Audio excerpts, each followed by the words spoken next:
Yeah, so that's been kind of a project that's been going on. First started a couple of years ago with ongoing discussions with Department of Corrections, then kind of was approved by Department of Corrections last summer, and then kind of throughout the fall, steps were taken to really strengthen a program in terms of being a very comprehensive approach. A lot of literature to support the presence of a birth attendant or a doula in terms of improving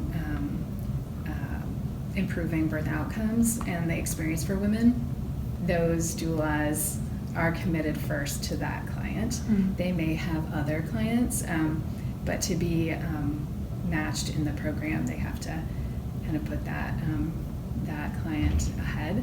And I think some of that speaks to persons who are in prison have had people in and out of their life, or people come in and volunteer, and there might be a program and then it just kind of disappears. And so really trying to decrease or minimize any trauma from having somebody kind of just show up and then leave. So trying to maintain consistency.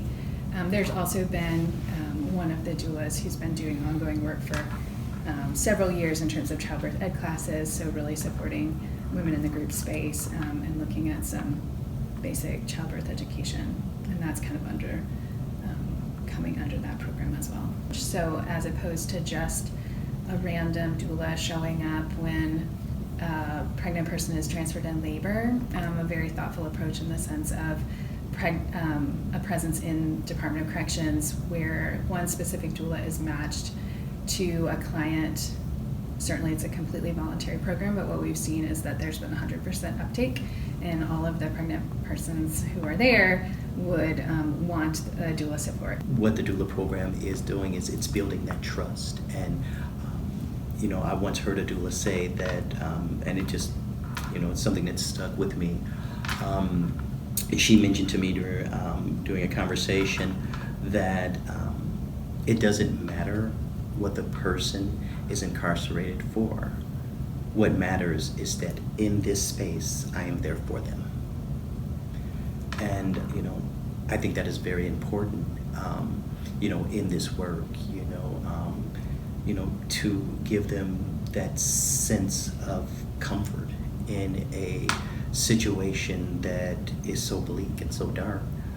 Once again, we could not have done this without the partnership of Michigan Department of Corrections for giving us the space to say, okay guys, here you go, we've gone over everything, we like what you've presented to us, so now we're trusting you. We're trusting you. Yeah. Exactly. To partner together. So which is powerful, really. It is huge. Very powerful. Yeah. It's very huge.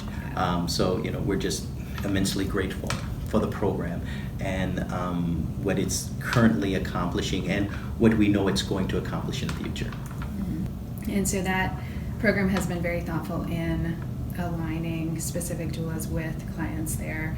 They have 2 visits prenatally where they're getting to know their client, getting to understand about what their wishes are, who that person is, and then they're present for labor and the birth, able to stay for a couple of hours postpartum, and then able to visit the mother in the prison for a postpartum or postnatal visit. In addition to that, there's a consistent presence of one doula, the coordinator, who has office hours and is there on a weekly basis, and so any of the pregnant women or mothers are able to come and visit with her and express their needs or wishes surrounding pregnancy and birth and in the postpartum period. So it's really been a huge support to the women to have a consistent presence, and then to have that doula who is matched, who they know will be there at the time. The Doula Initiative is an excellent first step that has been supported. I mean, certainly it couldn't happen without full support of Michigan Department of Corrections, mm-hmm. and so that is an amazing step where now women have a birth attendant or someone to support them in birth, whereas prior to this they were all alone without a support person there to help them at the time of their managing labor and there for the birth.